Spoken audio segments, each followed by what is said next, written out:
Seri 10 Pedang Kayu Harum. Si Kumbang Merah, cerita, Ho Ping Hu, audiobook, novel silat, bab 50. Untung bahwa sejak pagi pintu gerbang utara sudah dibuka karena ada saja orang-orang yang keluar dari pintu gerbang, yaitu orang-orang yang mempunyai keperluan keluar kota untuk berdagang atau untuk urusan lain. Ketika dia keluar dari pintu gerbang, dia melihat debu mengepul di depan. Dan tahulah dia bahwa di depan sana ada orang menunggang kuda yang dibalapkan. Melihat ada dua orang petani memanggul cangkul sedang berjalan melenggang seenaknya dari depan, dia pun cepat bertanya kepada mereka. "Sobat, tahukah kalian siapa penunggang kuda itu tadi?" Tanya Hai Hai sambil menuding ke arah penunggang kuda yang tentu telah lebih dahulu berpapasan dengan mereka.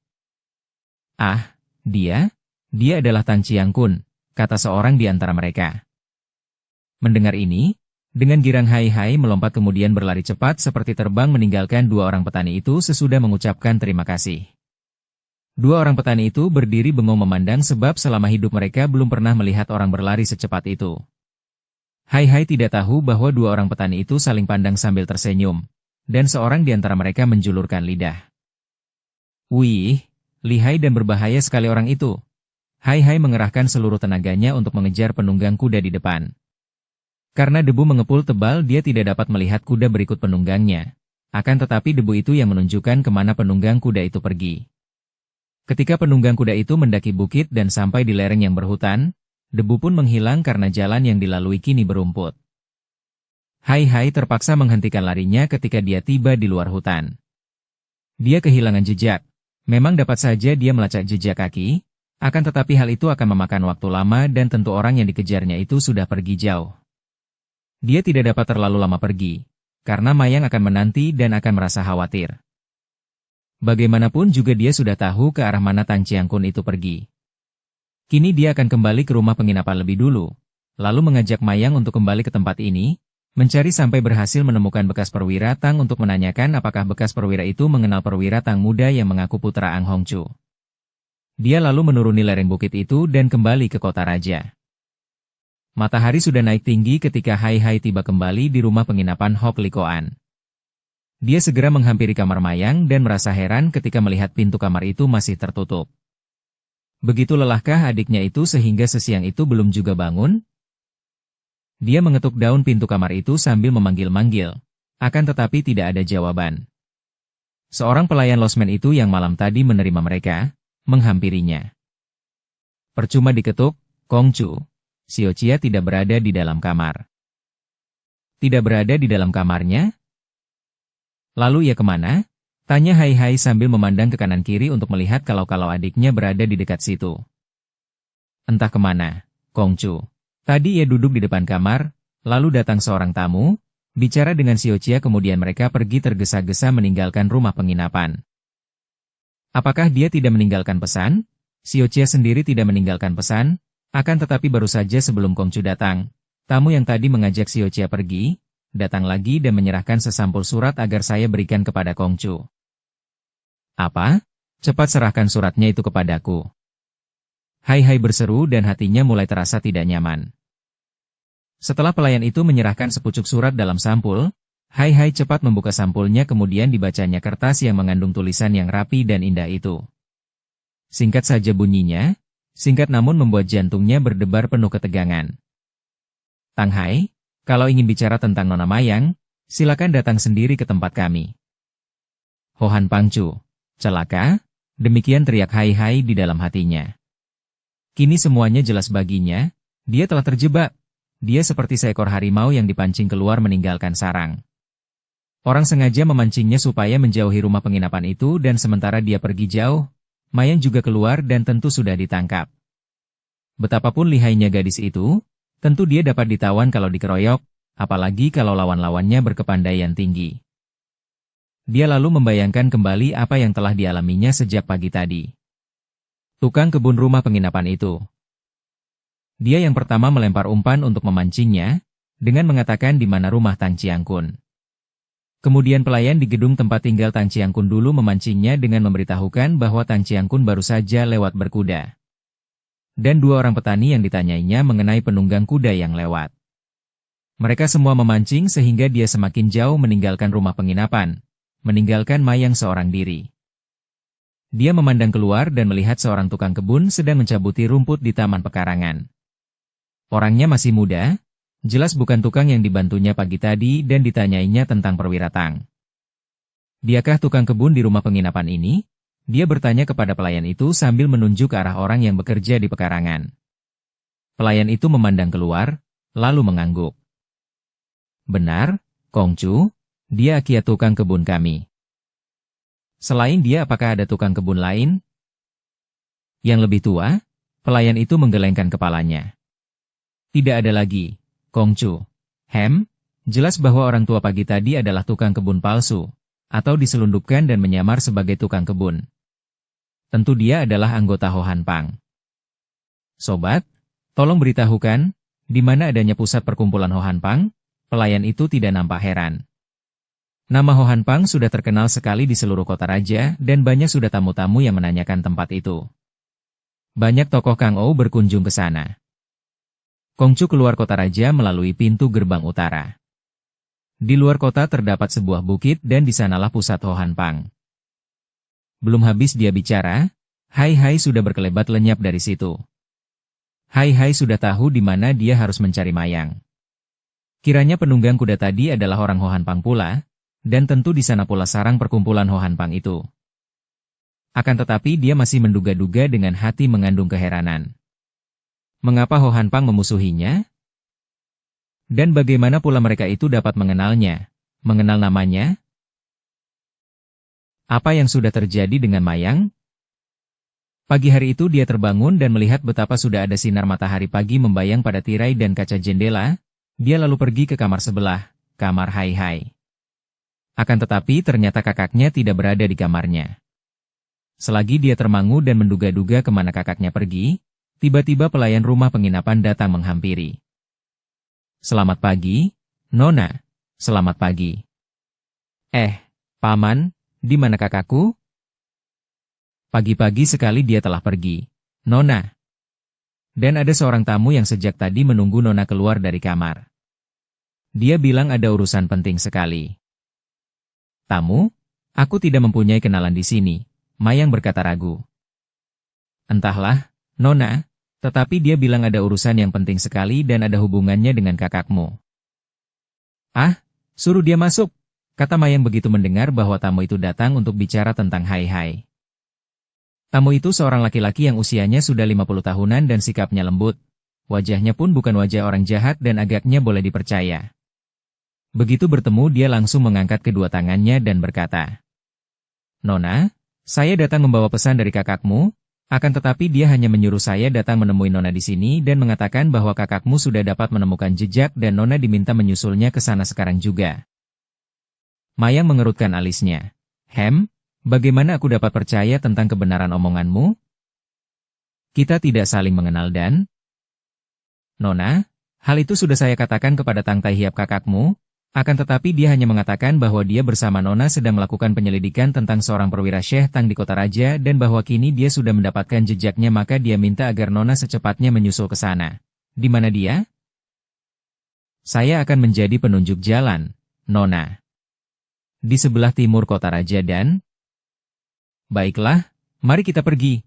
Paman pelayan, harap keluarkan 2 ekor kuda kami. Lebih baik kita menunggang kuda agar lebih cepat. Tambahnya kepada laki-laki setengah tua itu. Sebaiknya begitu, Nona, kedua kakiku sudah lelah sekali setelah melakukan perjalanan cepat ke sini tadi. Mereka lalu menunggang 2 ekor kuda itu dan melarikan kuda keluar kota raja melalui pintu gerbang sebelah timur. Begitu keluar dari pintu gerbang, laki-laki itu mempercepat larinya kuda. Mayang mengikuti dari belakang dan ketika mereka tiba di kaki bukit yang sunyi, tiba-tiba pria itu menghentikan kudanya. Mayang hendak bertanya, namun dari balik pohon-pohon dan semak-semak bermunculan belasan orang yang dipimpin oleh 2 orang pemuda yang tampan dan gagah. Apa artinya ini? Mayang bertanya dengan alis berkerut. Turunlah, Nona, kita telah sampai dan Nona akan dapat bertemu dengan Tang Tai Hiap, kata pembawa berita itu. Dia sudah meloncat turun, bahkan membantu Mayang memegangi kendali kuda. Gadis itu pun melompat turun dan dengan waspada pandangan matanya menyapu belasan orang yang nampaknya bersikap gagah, bukan seperti gerombolan penjahat itu. Pembawa berita itu menuntun 2 ekor kuda ke bawah sebatang pohon, adapun belasan orang itu kini mengepung Mayang. Barulah Mayang merasa curiga. Melihat betapa kedua orang pemuda gagah itu berdiri di depan dan bersikap sebagai pimpinan, Mayang lantas menghadapi mereka dan mengamati dengan sinar mata tajam penuh selidik. Mereka berdua lebih pantas menjadi pendekar daripada penjahat. Yang seorang masih muda, paling banyak baru berusia 23 tahun. Wajahnya tampan dengan tubuh sedang yang kokoh, sikapnya halus dan senyumnya sopan. Akan tetapi dalam pandang matanya terdapat sesuatu yang membuat Mayang merasa marah dan bulu tengkuknya meremang. Pandang mata pemuda tampan itu seakan-akan menggerayangi dan meraba-raba seluruh bagian tubuhnya. Lelaki yang kedua lebih tua, usianya 30 tahunan, tubuhnya tinggi besar dan gagah perkasa, kulit mukanya putih dan matanya mencorong, wajahnya juga tampan. Yang membuat Mayang merasa semakin tidak enak adalah ketika dia melihat pembawa berita tadi. Sesudah menambatkan 2 ekor kuda di batang pohon, kini berdiri di belakang 2 orang pemuda itu dan jelaslah bahwa pembawa berita itu ternyata merupakan anak buah mereka pula. Dia mulai merasa terjebak, seperti seekor kelinci yang dikepung oleh segerombolan serigala berkedok domba. "Siapakah kalian? Mengapa mengepungku? Di mana adanya kakakku?" tanyanya dengan sikap siap siaga. Ketika berangkat tadi dia telah membawa buntalan pakaiannya dan juga senjatanya yang sangat dia andalkan, yaitu sebatang cambuk penggembala. Sedikitpun dia tidak merasa takut dikepung belasan orang lelaki itu, akan tetapi dia khawatir bukan main memikirkan hai-hai. 2 orang pemuda yang memimpin serombongan orang itu bukan lain adalah Chun Sek dan Ki Leong. Inilah hasil siasat yang dilakukan Han Lo Jin, yang tadi malam dirundingkan dengan para pembantu utamanya itu. Han Lo Jin menyebar anak buahnya menyusup ke rumah penginapan, menyamar sebagai tukang kebun. Tentu hal ini mudah saja dilakukan sebab boleh dikata semua perusahaan di kota raja pasti akan memenuhi permintaan Ho Han Pang yang sudah membuat nama baik dengan menciptakan suasana tenang dan tentram di kota raja. Tepat seperti yang diduga Hai Hai, setelah dia kehilangan adiknya dan menyadari bahwa si tukang kebun di rumah penginapan, pelayan di bekas rumah Tang Chiang Kun, juga 2 orang petani itu adalah orang-orang dari Ho Han Pang yang menyamar dan yang bertugas untuk melempar umpan memancing Hai Hai keluar dari kota raja agar menjauhi Mayang. Han Lo Jin sendiri lantas menunggang kuda dan membiarkan dirinya dikejar oleh Hai Hai. Maksudnya tentu saja hanya untuk memancing Hai Hai agar jauh meninggalkan Mayang seorang diri. Dukung channel Novel Silat dengan subscribe, follow, like, komen dan share. Setelah sampai di bukit di mana dia memimpin Ho Han Pang, sebuah bukit yang kini telah dilengkapi dengan berbagai jebakan dan perangkap berbahaya, dia menghilang ke dalam hutan. Menurut rencananya, kalau Hai Hai mengejar terus, pemuda itu akan menghadapi banyak jebakan berbahaya. Andai kata pemuda lihai itu sanggup melewati semua jebakan dengan selamat, maka dia akan berhadapan dengan Han Lo Jin, Ji Sun Bi beserta puluhan orang pembantunya dan akan dikeroyok. Sementara itu Sim Ki Leong dan Tang Chun Sek bertugas untuk pergi menangkap Mayang. Untuk ini, Sim Ki Leong menyuruh seorang anak buah untuk mengundang Mayang keluar kota raja dengan alasan dipanggil Tang Hai. Dan gadis yang masih kurang pengalaman itu masuk perangkap dengan amat mudahnya. Kini Mayang sudah berhadapan dengan Ki Leong dan Chun Sek, dalam keadaan terkepung. Untuk beberapa lamanya pertanyaan Mayang itu tidak ada yang menjawab. Sim Ki Leong seperti terpesona, dan Chun Sek juga kagum. Ki Leong seketika jatuh cinta kepada gadis peranakan Tibet yang memiliki kecantikan yang khas itu. Akan tetapi tentu saja Ki Leong tidak berani menyimpang daripada perintah yang sudah digariskan oleh Beng Chu. Dia dan kawan-kawannya hanya mendapat tugas menangkap gadis peranakan Tibet itu, tapi tidak boleh mengganggunya sama sekali. Menangkap darah peranakan Tibet itu hanya merupakan siasat Han Lo Jin untuk menundukkan Tang Hai dan memaksa putranya agar menakluk dan membantunya. Maka gangguan terhadap Mayang tentu saja bisa merusak siasat yang sudah diatur sebaiknya demi keuntungan dirinya. Hai, apakah kalian ini tuli atau gagu semuanya? Engkau yang datang membawa berita tentang kakakku. Di mana sekarang kakakku berada? Mayang membentak dengan suara mengandung kemarahan dan sekarang dia sudah mengeluarkan sebatang pecut panjang, seperti yang biasa dipergunakan oleh para penggembala ternak. Ki Leong saling pandang dengan Chun Sek kemudian keduanya tersenyum, merasa makin kagum karena sebagai orang-orang gagah, tentu saja mereka suka sekali melihat sikap gadis cantik yang demikian pemberani dan tabah. Sim Ki Leong yang memimpin pasukan kecil yang ditugaskan menangkap Mayang, cepat melangkah maju dan sambil tersenyum dia berkata, Nona manis, harap jangan marah dulu. Sepanjang yang kuketahui, yang namanya Tang Hai itu tidak mempunyai seorang adik perempuan. Bagaimana engkau tiba-tiba mengaku dia sebagai kakakmu? Sebenarnya kakak ataukah pacar? Sepasang mata yang agak sipit jeli itu sekarang mencorong karena hati Mayang menjadi panas akibat marah. Apakah dia itu kakakku, pacarku atau apapun? Apa hubungannya dengan kamu orang bermulut lancang? Hayo lekas katakan di mana dia atau aku akan menghajar orang yang datang membawa berita palsu. Karena semua orang itu adalah orang-orang yang memiliki kepandaian silat dan tidak ada seorang pun dari mereka yang pernah mengenal Mayang, juga tidak pernah melihat gadis ini mengeluarkan kepandaian, maka mereka merasa kagum akan tetapi juga geli melihat seorang gadis yang baru berusia 18 tahun mengeluarkan ancaman seperti itu dan agaknya sama sekali tidak merasa gentar menghadapi pengepungan belasan orang gagah. Mereka merasa seperti melihat seorang anak kecil yang manja. Memang Sim Ki Leong pernah melihat beberapa orang darah pendekar seperti Siang Koan Bilian, Chia Kui Hong, Pek Eng, Chia Ling, Ko Huilian dan beberapa orang lagi. Namun gadis-gadis seperti mereka itu tidak banyak yang memiliki ilmu yang amat tinggi. Apalagi gadis di depannya ini seorang peranakan Tibet, dan bawaannya hanya sebatang cambuk penggembala. Maka dia pun tersenyum mengejek. Nona, pembawa berita itu adalah seorang anak buah Ho Han Pang yang gagah perkasa.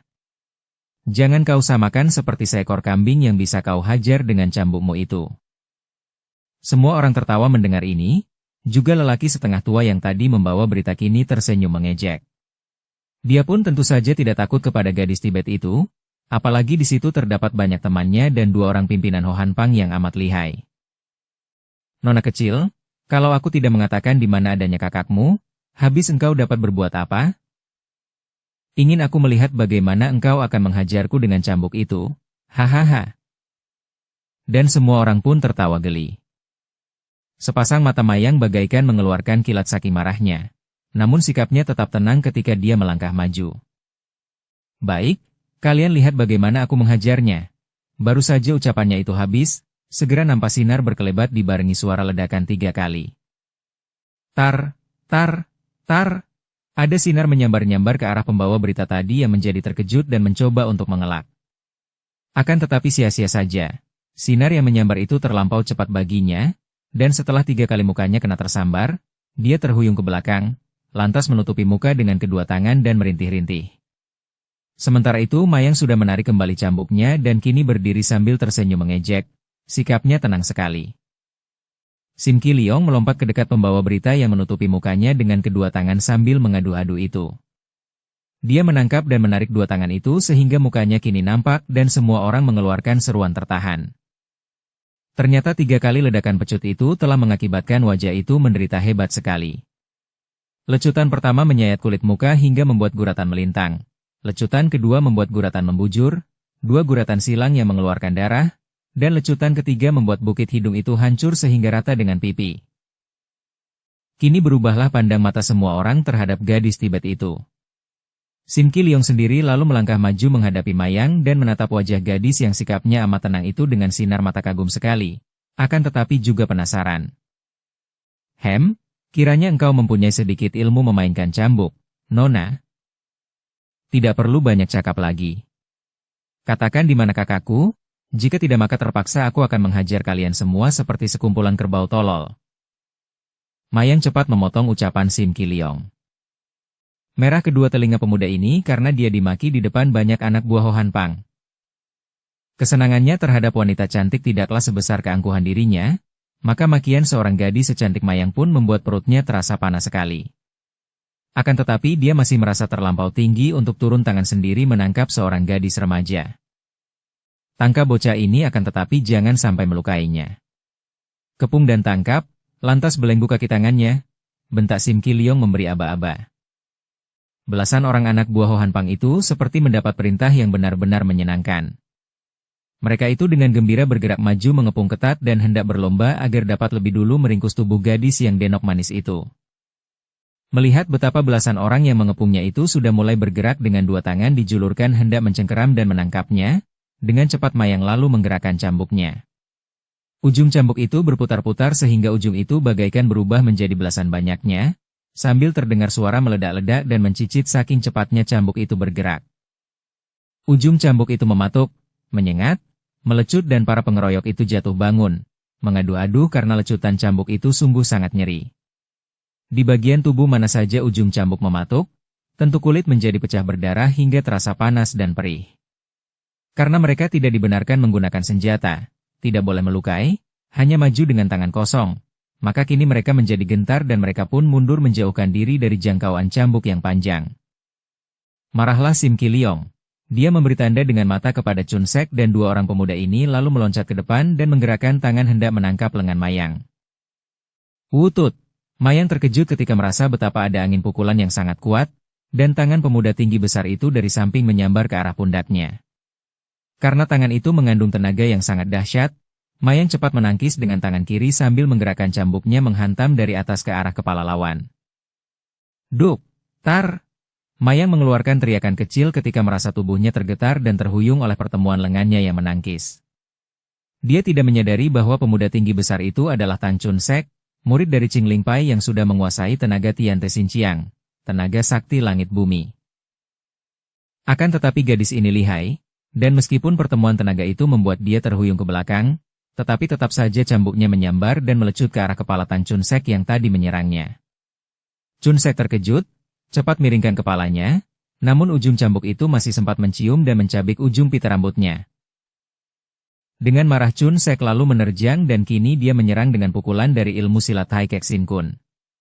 Kembali Mayang terkejut, akan tetapi pukulan yang datangnya dari kanan kiri dengan dua tangan itu bisa dihindarkannya dengan meloncat jauh ke belakang. Lalu cambuknya kembali menyambar dan kini ke arah leher Chun Sek. Chun Sek yang telah marah itu mengeluarkan kepandaiannya. Dia mengerahkan tenaga sinkangnya ke lengan kiri, kemudian menangkis sinar cambuk yang menyambar. Prat! Ujung cambuk mengenai lengan lantas melibat. Chun Sek sengaja membiarkan lengannya dilibat, lalu tangan kanannya menangkap cambuk itu dan menariknya. Mayang berusaha mempertahankan dan selagi keduanya mengerahkan tenaga saling tarik, saat itu segera dipergunakan oleh Sim Ki Leong untuk menyerang. Tangannya menotok ke arah tengkuk Mayang. Gadis itu berusaha untuk mengelak, namun karena dia sedang mengadu tenaga dengan Chun Sek, gerakannya lambat hingga jari tangan yang kuat dan ampuh dari Ki Leong masih sempat mengenai jalan darah di pundaknya. Mayang mengeluh dan dia pun terpelanting roboh dengan tubuh lemas. Sim Ki Leong cepat-cepat meringkusnya dan dalam keadaan pingsan, Mayang dibawa pergi oleh rombongan orang Ho Han Pang itu. Ketika Mayang siuman dan membuka matanya, dia segera teringat akan apa yang sudah menimpa dirinya. Cepat dia hendak bangkit, namun hanya untuk mendapatkan kenyataan bahwa kaki tangannya terbelenggu dan dia tak mampu bangkit. Ia menenangkan hatinya, lalu membuka mata untuk menyelidiki keadaannya. Ia rebah telentang di atas sebuah pembaringan di dalam kamar yang luasnya kurang lebih 5 kali 7 meter. Sebuah kamar yang cukup mewah. Dinding serta langit-langit kamar dicat putih bersih, dimeriahkan oleh gantungan kain sutra beraneka warna. Pembaringan itu sendiri berkasur tebal, dengan tilam sutra merah dan kelambu kehijauan. Ada sebuah meja kecil bundar dengan 4 buah bangku terukir indah berdiri di dekat pembaringan. Dia seorang diri saja di kamar itu. Dia lalu mengingat-ingat, dia dihadang serombongan orang Ho Han Pang yang amat lihai, terutama 2 orang pemuda tampan yang memimpin rombongan itu. Dia dikeroyok dan kalah, agaknya dia pingsan dan ditawan, lantas dibawa ke tempat ini. Dibelenggu di atas pembaringan. Mayang mengerahkan tenaganya, mencoba melepaskan belenggu kaki tangannya. Akan tetapi tali pengikat kaki tangannya yang terbuat dari kulit itu ternyata kuat bukan kepalang. Pergelangan kaki dan tangannya sampai terasa pedih dan panas ketika ia mencoba untuk membebaskan diri. Akan tetapi dia berusaha terus. Dia harus bisa membebaskan dirinya. Dia maklum bahaya apa yang mengancam dirinya. Kalau mereka itu memusuhinya dan ingin membunuhnya, tentu dia tidak akan ditangkap seperti ini. Kulit pergelangan tangan dan kakinya mulai lecet-lecet. Suara dibukanya pintu kamar membuat dia menghentikan usahanya dan dia pun menoleh ke arah pintu dengan muka berubah karena hatinya tegang dan khawatir. Mayang melebarkan matanya yang sipit supaya dapat melihat dengan jelas orang yang memasuki kamarnya. Bukan seperti orang jahat, pikirnya. Juga bukan seorang di antara 2 pemuda tampan yang telah menangkapnya. Dia adalah seorang lelaki yang usianya 50 tahun lebih, dengan kumis dan jenggot yang terpelihara rapi sehingga wajahnya kelihatan ganteng dan berwibawa, juga jantan. Pakaiannya rapi dengan rompi dari sutra mahal, sepatunya hitam mengkilap, rambutnya juga disisir rapi dan meskipun sudah bercampur uban, namun menambah kejantanannya.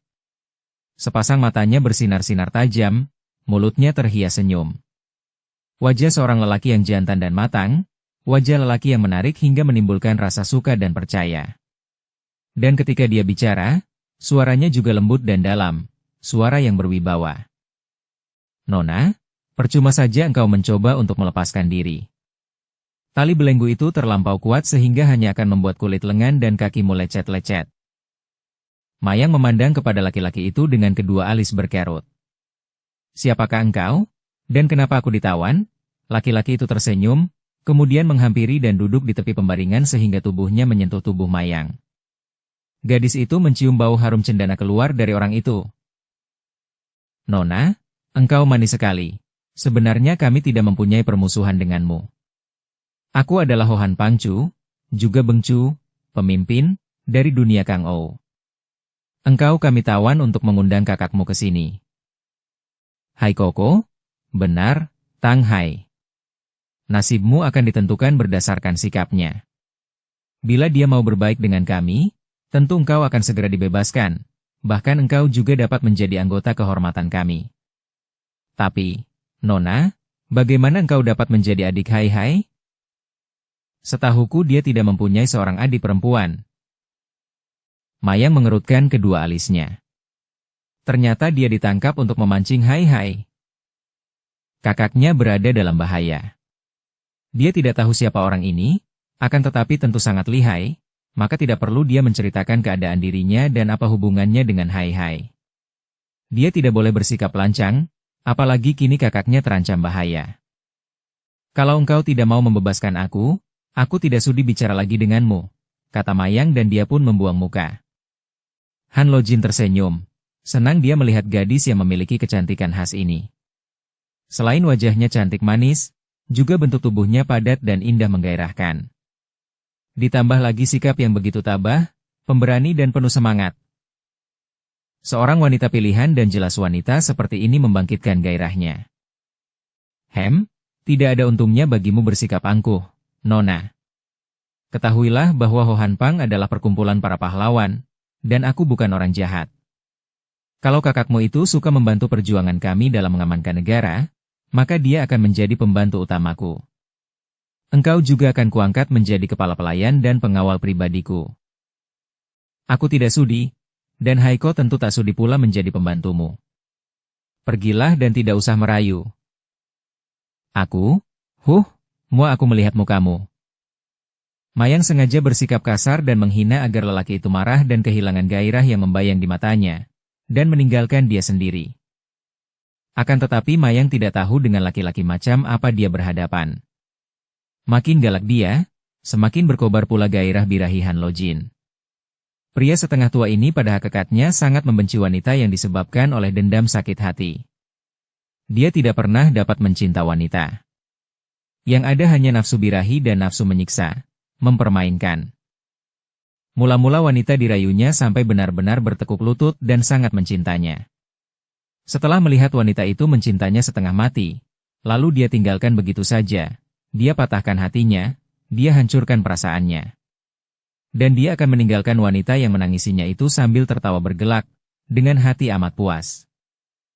Kalau melihat wanita yang galak dan angkuh, makin berkobarlah birahinya karena makin besar keinginannya untuk menaklukkan wanita itu dan menghancurkan keangkuhan serta harga dirinya. Karena itu, ketika Mayang membentak dan marah-marah memperlihatkan kegalakannya, di mata Han Lojin dia malah nampak semakin menggairahkan. Hahaha, engkau memang cantik dan gagah. Seperti seekor kuda betina yang liar dan binal. Hahaha, akulah yang akan mampu menundukkanmu. Manis, seekor kuda betina yang binal akan menjadi seekor kuda betina yang jinak dan penurut, hahaha. Melihat perubahan sikap pria itu, Mayang merasa ngeri. Akan tetapi juga kemarahannya dan kebenciannya bertambah. Cih, laki-laki tidak tahu malu. Kiranya engkau ini Pangcu dan Bengcu macam apa? Hanya lelaki rendah dan hina yang menghina wanita? Pengecut yang hanya berani mengganggu kalau orang tidak berdaya. Lepaskan ikatanku dan aku akan menghancurkan kepalamu. Mari kita bertanding sampai mati. Tantangnya, hahaha, engkau sungguh amat gagah dan menarik. Aku akan melepaskan engkau, lalu kita boleh bertanding. Akan tetapi kalau engkau kalah, maka engkau harus mau menjadi pelayanku dan juga kekasihku yang tercinta. Mau berjanji? Sepasang mata Mayang melotot. Kalau aku kalah, aku roboh dan mati. Siapa yang kalah akan mampus. Makin gembiralah hati Han Lojin.